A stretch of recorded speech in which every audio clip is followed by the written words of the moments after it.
In doing clock repair, one of the first steps you have to do is remove your clock motor from the clock case in order to get a couple measurements so you can get the correct replacement motor. Typically, the way a clock motor is attached or fastened to the clock face is 1, with a hex nut, 2, double-sided tape, or possibly a collar nut. I have a couple examples here we're going to take a look at. This one has a hex nut. This one's double-sided tape. This one here is different. It has a glass cover, and we're asked a lot of times, how do we remove the glass cover? So let's take a look at what we have to do first. So let me take the Star Wars clock here. Okay, now we have to remove the hands. Remember, your old clock hands probably will not work. So in this case, the cap on this one was this type of cap. I took that off. Now this is a press-on, and I can move that out of there. Now see, it doesn't really matter if I damage the hands because I'm not going to use them. Now, you can see there's not a hex nut or a collar nut. So now what I got to do here is I got to get a butter knife.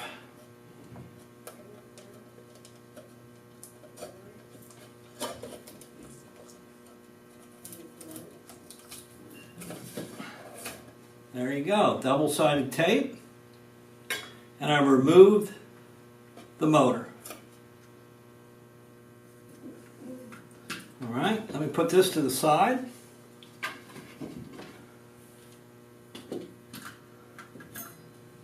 And let's look at this one. Okay, so I have the hands. Once again, your old clock hands probably will not fit. This has a cap nut, screw cap nut. So I screw that off. I take that here, and the hour hand's pressed on. Again, I really don't care about my old hands. They just won't work because there's no cross-reference from one manufacturer to the next. Then I'm going to use needle nose pliers, loosen up the hex nut. It's always on there hand tight anyhow. Okay. Then I'm going to take the hex nut off. It's kind of interesting here when I replace this one. I have to have a long enough threaded shaft, or the overall length, so that the hands can clear the dice. So there's the brass. I take that one off. I can put that to the side. So there's the double-sided tape, and there's the hex nut. Collar nut is almost the same. It's just a different kind of nut. Now let's take a look at this one. It has a glass cover. There's no standard. Every manufacturer, every clock manufacturer can put a glass on here any way they like. This one particularly, I noticed, has double-sided tape. So what I'll do here, I'm just going to take my butter knife. I could use a putty knife also. I'm just going to loosen that. Try to get that baby off there. Just take my time, work around it. You know, there it goes. Okay.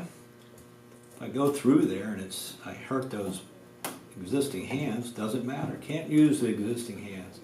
Be nice if there was a cross-reference, but there simply isn't. There's no standard. Every manufacturer always does it the way they want. So there, you can see that's double-sided tape. Now I can get to the movement. So that was, a lot of times glass will be like that. You'll have to look at your own. Now, since this is a family heirloom, I take the cap off. Well, that was the minute hand that came off. These are all press-ons here. So we have press-on movements, or you can use another movement. So then, this is epoxied. Sometimes your clock motor is epoxied on the back, just like the double-sided tape. So that's what we have here. They put epoxy on the two corners of it. I'm just using my wife's butter knife.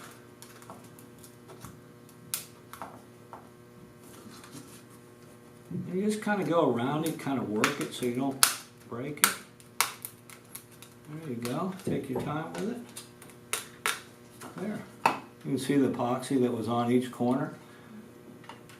So now you got your clock motor removed from your clock case. Next thing you're going to do is measure this shaft.